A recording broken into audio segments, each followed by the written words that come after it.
In today's tutorial, let's do this baby Afghan together. Let's take a closer look at the stitches and see what this young man is sitting on. That's coming up next. Welcome back to the Crochet Crowd as well as yarnspirations.com. I'm your host Mikey. In today's tutorial we are going to work on this baby Afghan just like so. I'm going to be using a larger size crochet hook to end a different yarn in this particular pattern today in order to show you the stitches, because it's asking for you to do a 3.5 millimeter size E crochet hook today. Now, and the reason why it's asking you is that there's a bit of open work on this, and this is what it looks like in a larger yarn size. So you can see that there is larger gaps, but if you do smaller crochet hooks, then you'll have very tight work and it looks a lot better, and it's really more geared for baby. So in today's tutorial it's a very simple pattern. It's only just literally 2 rows. Once you get the first row and the second row, it's just a matter of just continuing to repeat the pattern over and over until you get your work done. So we're gonna cover this today, and let's just cover what we're gonna be using for yarn. So in today's pattern I'm going to be using Bernat Super Value. This is called Budgie. It looks kind of similar to the pattern color that you see here. This is a really cute yarn. It's nice and soft, and I am going to be using a 5 millimeter size H crochet hook today in order to do this particular pattern, to show you how to do it. Let's just go quickly through the sample, and then we're gonna get started right after that. So when we're looking at the sample, we're seeing open shells just like you see here, and then there's 1 double crochet that stands by itself. The trick on this one here is to know that every time you do a double crochet you have to chain 1, double crochet, chain 1, double crochet, chain 1. Even in between for this ones that stand by themselves there's a chain 1. So you just have to continue to remember that. So this pattern, you'll see that the open shells kind of jog from each other. So this one it's here, and this one it's shifting up. So it's kind of like moving up diagonally. So there are 2 rows on this. So one row the open shell will be in a different spot than it will be on the second row, and then when the third row comes back it'll be the same thing that you've already done down here to keep it in balance.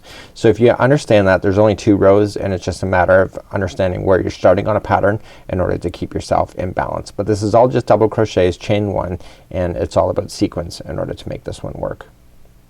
So let's begin. I'm gonna create a slip knot. So if you're following the pattern exactly what it's written, it's Bernat baby yarn, size 3.5 or 3.5 millimeter or size E hook, but I'm substituting today 5 millimeter, and I'm using Bernat Super Value. Now just keep in mind that if you want to follow the pattern it's chain 209, but if you want to be like me and substitute and make it a different size, you have to keep it in multiples of 6. Remember that the one already on the hook of the slip knot never counts as 1. So 1, 2, 3, 4, 5, and 6, and so I keep doing that until I get to the size that I want. So 1, 2, 3, 4, 5, and 6, and I'm gonna do it again. 1, 2, 3, 4, 5, and 6. Once I get to the size that I really want, I have to add 5 chains at the very end. So 1, 2, 3, 4, and 5, and now I'm ready for row number 1. So let's do the foundation row, and then after we do the foundation row it's just a matter of repeating rows number 1 and 2 over and over. So we're gonna come 5th chain of the hook. So 1, 2, 3, 4, and 5. Turn it over and get the back chain only, the back loop, and just do a double crochet. So at this point this is going to count as a half open shell within our project, and I'll explain a little bit more about that in a bit. So we're going to chain 1 here, and then we're gonna skip over and just skip over 2 and go to the 3rd and do 1 double crochet standing by itself. We're going to chain 1, we skip over 2 more on here, and then we're gonna do an open shell. So an open shell is double crochet, chain 1, double crochet back into the same stitch, chain 1, and double crochet back in. So open shells on this one here is 3 double crochets with chains 1s in the middle, and here on the edge was only a half of an open shell, so there's only 2 double crochets. So we're going to chain 1, skip over 2 chains on, skip over 2 chains and double crochet into the next. So this is the stand alone.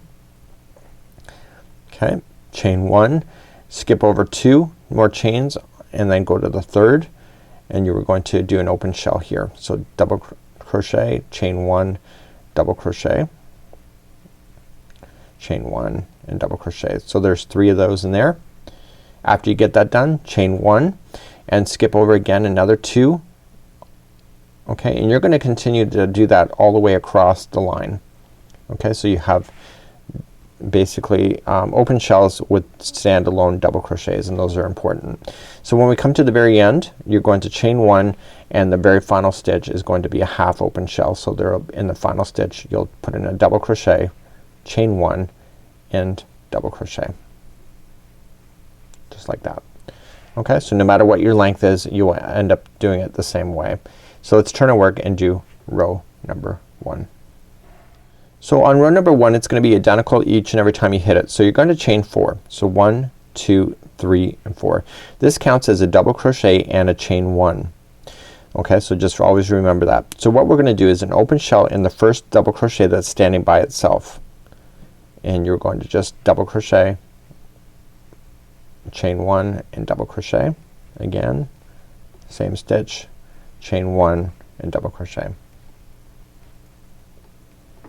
Okay, so that's another open shell, chain 1, and now what you have to do is that you double crochet in the top of the middle double crochet of the next open shell that you're running into. So it's just a double crochet there, chain 1, and now you come back down to the next double crochet that's standing by itself over here, and it's an open shell.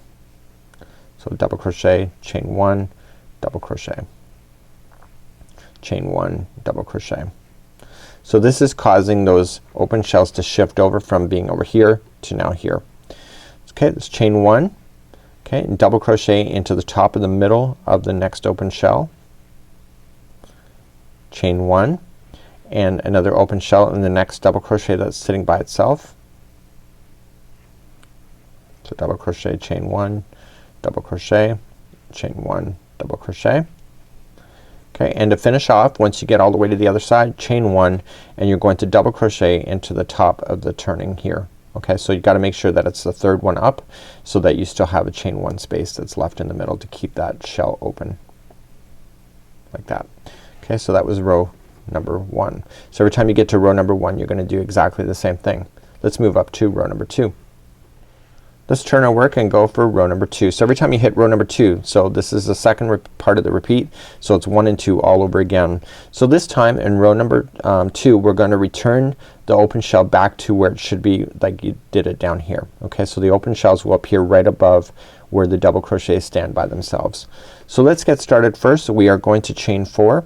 So 1, 2, 3, and 4. That counts as a double crochet and chain 1, but we have to do a half open shell, so we're gonna double crochet back into that same stitch to do that open shell in the half.